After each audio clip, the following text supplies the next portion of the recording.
J'aimerais vous partager un verset dans la parole de Dieu. Si vous avez votre Bible, on va tourner ensemble dans Matthieu chapitre 11. Et je lis du verset 2, il est dit, Jean, ayant entendu parler dans sa prison des œuvres du Christ, lui fit dire par ses disciples, es-tu celui qui doit venir ou devons-nous en attendre un autre? Et Jésus lui répondit, allez rapporter à Jean ce que vous entendez et ce que vous voyez. Les aveugles voient, les boiteux marchent, les lépreux sont purifiés et les sourds entendent. Les morts sont ressuscités et la bonne nouvelle est annoncée aux pauvres. Gloire au Seigneur. Ici, nous voyons dans la parole de Dieu que c'est vraiment le désir du cœur de Dieu de toucher les gens. Jésus va dire aux disciples de Jean-Baptiste, allez dire à Jean-Baptiste que les aveugles voient, les sourds entendent, les boiteux marchent, les morts sont ressuscités. Gloire au Seigneur.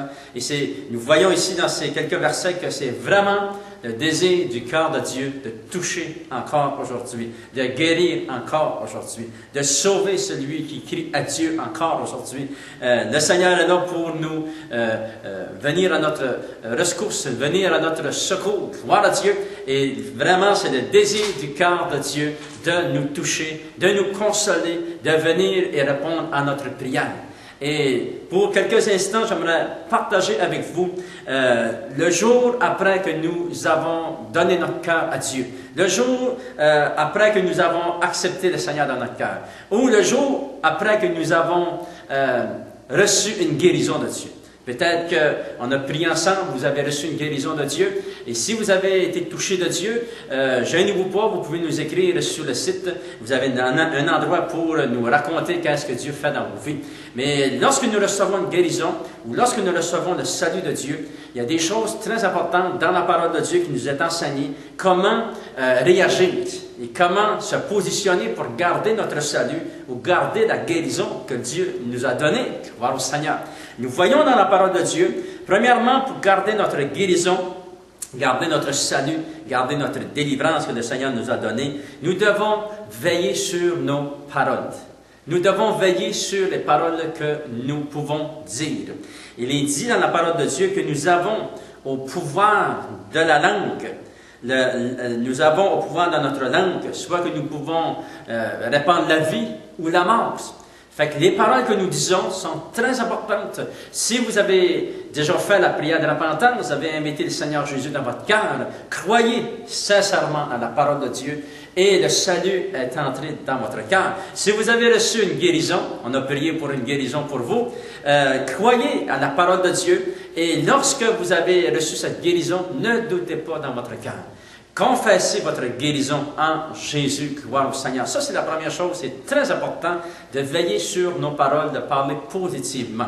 Deuxièmement, nous devons veiller à ce que les paroles que les autres vont dire. Faire attention pour les paroles que les autres vont dire. Et si des gens, des fois, peuvent venir et nous dire des paroles négatives ou des malédictions qui peuvent amener sur nous autres, on doit repousser ces mauvaises paroles.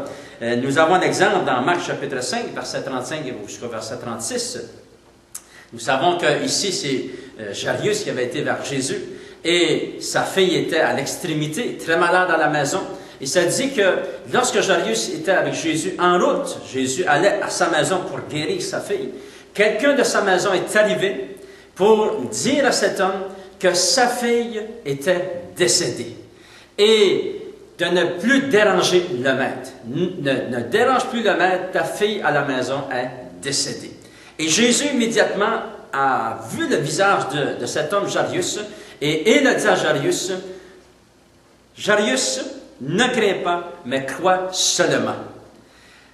Repousse ces paroles que tu viens d'entendre et accepte la parole de Dieu. C'est ça que Jésus est en train de lui dire.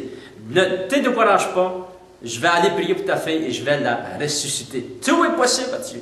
Lorsque nous croyons dans le Seigneur Jésus, tout devient possible. Nous devons tenir compte non des paroles des autres, mais de la parole de Dieu.